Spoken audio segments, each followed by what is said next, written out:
Hey everyone, ready for another episode of Ultimate Lord of the Rings and Elden Ring crossover?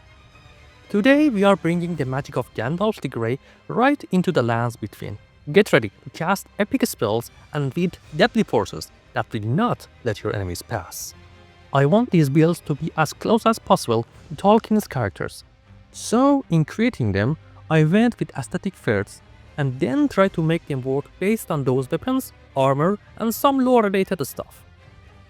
I just want to say, if you want to change things to make the build more optimized, feel free to do it or ask for help in the comment section and I'll try to help as best as I can. Besides what you see on the screen, there is a link in the description to the character creation sliders so you can mimic their faces as closely as possible. Gandalf the Grey is one of the Istari sent by the Valar to help the free people of Middle-earth stand against Sauron. He is a wizard and has more faith in his mission than any of his brethren. We can show this with intelligence and faith in Elden Ring. He is shown to play with fire and fireworks, and his signature move is what you saw in the beginning. Him striking the ground with the base of his staff. He shoots rays of light too from his staff, and that's all we need to make this build work. For the grey version of Gandalf, sadly there is no chest piece that looks exactly like him. It's a different story for Gandalf the White, for which I have another build in mind. Anyways, there is no hat for this version that looks like his hat in the movies or books, so we are not wearing any. You can use Spellblade's pointed hat if you want though, it fits the armor that I'm going to introduce. The closest chest you can put on to look like this version of Gandalf is the altered version of Dryleaf Robe from the DLC. You can get this around Bunny Village under a waterfall in a lower portion of that location. But to get to that area, you have to access it by using the ladder in Shadowkeep. To get down to a special teleport coffin and use that. After you have it with the two other parts of Dryleaf Dane's set, you just need to alter its look by yourself and it's kinda close to what he looks like in the movies, as his robe is more brown than grey. For gauntlets, we can use Dryleaf arm wraps from the same armor set. For legs, do whatever you like with a visible boot, since he's wearing visible boots in the books. I went with Ansbach's boots, which fits Gandalf more, but don't bother much about it. It's only for aesthetics. Gandalf the Grey has two different staves in the movies and one staff from the TV series. And Priest of Death's staff is the closest thing you can get in Elden Ring. Luckily enough, it scales of intelligence and faith. And though it has a weaker scaling than some other staves like Carian Regal Scepter on a RL 150 build, it has the potential to surpass every single staff in the game, if you decide to level up both Int and Faith to 80 in the future. It also increases the sorceries by 10%, which will come in handy for one of the spells I chose for this build. After looking through every straight sword and great sword in Elden Ring, Bastard Sword is the closest thing you can find that looks like Glamdring. I didn't find any Ash of War that fits Gandalf and can be used with magic affinity. The only thing that fits him is Ash of War Lightning Slash, as Gandalf uses somewhat similar attack while fighting the Balrog, but sadly you can't make its affinity magical. So your damage is going to be awful if you use it. Lightning stuff scales off dex, and we don't have the points to spend on intelligence, faith and dexterity, and make the build work. Then we have to use something else. I went with Ash of War Gravitas, which defaults to magic affinity. And it's kinda like Gandalf smashing his staff to the ground. By using this, you will have a good thing for mob clearing when you have to deal with a group of them at once, since it's a nice AoE and give you a hyper armor while doing it. You can use whatever Ash of War you like, to be honest. We are not going to use our sword a lot in boss fights, let alone that Ash of War. You have a lot of freedom in this build. I just prefer to use spells that have some kind of relation or moveset about them that fits Gandalf. Gandalf shoots rays of light in the movies, so Comet is a nice spell to replicate that effect. It's very powerful, passes through mobs and bosses, and you can charge it for increased damage.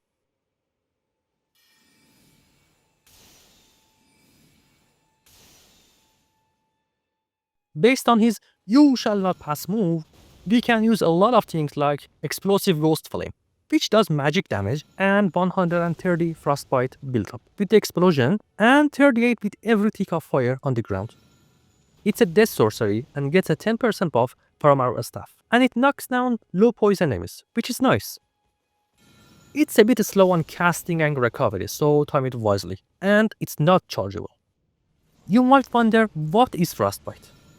It has status effects like bleed, and when you proc Frostbite, it does 10% of a normal enemy max HP plus 30 damage.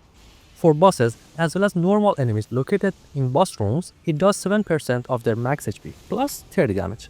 This debuff is active for 30 seconds, which increases all damage taken by 20%, which is really nice. Keep in mind that you can remove Frostbite early with fire. Fleeting Microcosm from the DLC follows the same moveset. It summons a damaging orb that pulses one time and then explodes after a short time, doing huge damage, and its bursts knock down enemies.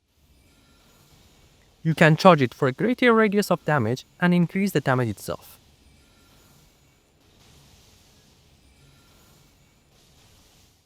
You might have guessed that another spell for this build would be Gravitational Missile from the DLC. It has the same move as You Shall Not Pass, summoning an orb that does 2 pulses to pull enemies towards it, and then it explodes and knocks back small or low poison enemies. If you charge it for more damage, it does 1 more pulse too.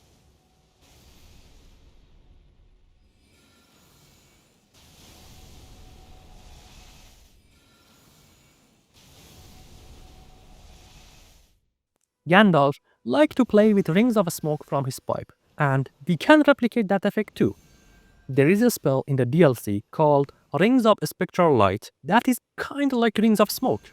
Besides doing magic damage, it does wield a small amount of frostbite, and you can charge the spell for more damage and projectiles. It's a death sorcery and it should get buffed by our staff, but sadly it's an unfixed bug and you don't get that 10% buff. Another You Shall Not Pass spell is Rock Blaster. It is kind of funny to use too. When you hold it, you can drill enemies until you stop pressing or run out of mana, at which point your character is going to smack the ground and make an explosion. It's a nice little spell that I found fun to use sometimes. We all remember Merry and Pippin using Gandalf's Dragon Firework and its effect at Bilbo's birthday party. And the closest thing to it is Rykard's Rancor, which you can get from his remembrance. It summons a fire skeleton not unlike the dragon we saw in the Fellowship of the Ring movie, that travels in a weird way and then explodes on its previous pass. It's best to use against enemies weak to fire or resistance to magic in general. It's nice to use against big enemies too.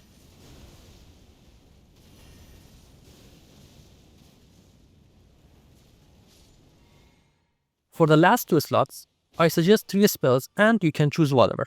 Night Comet, which is like Comet but does less damage, though mobs and bosses don't see it and can't dodge. It's really nice against NPC invaders too. Terra Magica, which you put on the ground and for 30 seconds, as long as you're on it, you deal 22.5% more damage. Zamir Ice Storms has the same You Shall Not Pass move. It's chargeable, and it makes a cyclop snowstorm that damages enemies and builds up frostbite. You can go many routes with Gandalf depending on your playstyle and needs, and it depends on your level. I will recommend some stuff and combinations, and then you can choose whatever based on the situation. One of the talismans you might need is Radagon's Sword Seal, since it's a stat-hungry build at 150 and you need a lot of different stats to make it work. However, if you decide to pass 150, then you can drop that talisman that is helping with our weapon requirement and such by raising our vigor, endurance, strength and dexterity by 5 each. But it also increases our damage taken by 15%, which is kind of fine since we are caster and we can use something like the Dragon Crest Great Shield Talisman for 20% physical damage negation to offset some of its adverse effects. I'm comfortable with taking more damage and have a bit of challenge and didn't want to level past 150. If you are not and don't want to pass level 150, drop Radagon's Sword Seal and I'll tell you what to do in the stats section. We have some slow spells and we don't have much dex, so something like Radagon Icon can help a lot in increasing casting speed, which is often the difference between casting and getting hit and casting and having time to roll away from attacks. For increasing our spell damage, we have 2 options. Graven Mass Talisman, which gives our spell 8% more damage, or a Magic Scorpion Charm for 12% more damage, in exchange for 10% more physical damage taken. I prefer the first one for two reasons. One, unlike Magic Scorpion Charm, Graven Mass Talisman increases the damage of Rykard's Rancor. 2. 4% more magic damage in exchange of 10% more damage taken is not a good deal, since most of our spells are chargeable, and if you're utilizing the charged versions a lot, using Godfrey icon is an awesome choice. It increases the damage of charged spells and skills by 15%. If you are higher than level 150 and have room to spare for reduced vigor but run out of mana too much, Primal Glintstone Blade is not a bad choice to consider. By using this, spells consumes 25% less FP, but maximum HP is reduced by 15%. You can use other defensive talismans like Pearl Drake Talisman +3 or something specific for the boss encounter too. Just never use Beloved Stardust. It gives a tiny bit more spellcasting speed compared to Radagon Icon, but you take 30% more damage, which is not a good trade-off in my opinion. 30% is too much. If you started as an astrologer, you have two paths before you, if you don't want to level past level 150. You can go like this by using Radagon Swordsill. 40 Vigor, 30 Mind, 12 Endurance, 11 Strength, 12 Dexterity, 80 Intelligence, 35 Faith, which Swordsill gonna add 5 levels to Vigor, Endurance, Strength and Dexterity each, and make them 45, 17, 16 and 17 respectively. And you are gonna meet the strength requirement for the weapon while doing more damage with the spells and having more stamina to use and a tiny bit more HP. Or you can drop that talisman, use 5 points from intelligence and put it in strength. You can take 5 more from int and put it in endurance too, but the damage follow-up is too much for my taste. And I was fine with taking more damage, since I don't take that much damage as a caster. If you plan to level up past 150, remember these soft caps while getting 60 Vigor, 80 Intelligence and 80 Faith sooner.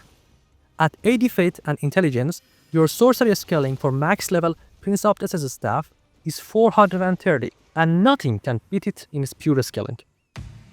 As a caster, you usually need more FP Flask than HP. Try 8 FP and 6 HP and change it depending on your need. For Flask of Wondrous Physique, using Magic Shroud in Crack tier is a no-brainer with 20% more magic damage. But for the second one, you can go with whatever. Opaline Heart tier is nice because it gives 15% more damage negation for 3 minutes.